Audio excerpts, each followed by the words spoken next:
Isang simpleng mensahe lang pero nagpaindak sa puso ng mga fans ng Lizken, isang I love you na iniwan ni Enrique Hill sa TikTok post ni Liza Soberano.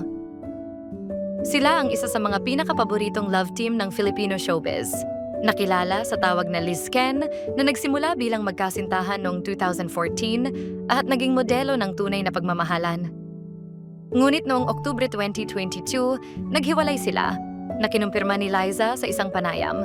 Mula noon, madalang na silang magpakita ng magkasama pero nananatili ang respeto at pagmamahalan kahit nahiwalay.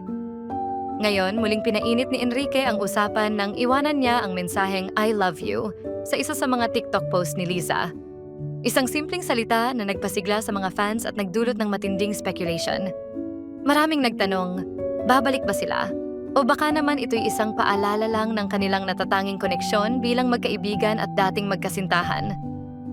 Habang pareho nilang pinagbubuti ang kani-kanilang career, si Liza sa kanyang mga bagong proyekto sa US at si Enrique sa industriya ng pelikula dito sa Pilipinas, ang mensahe ay tila paalala na kahit ano pa man ang mangyari, may espesyal silang pinagsaluhan.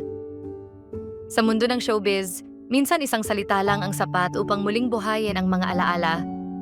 Para sa mga tagahanga ng Lizken, ang I love you ni Enrique ay isang mensahe ng pag-asa na kahit ano pa man ang kanilang landas, nananatili ang pagmamahal.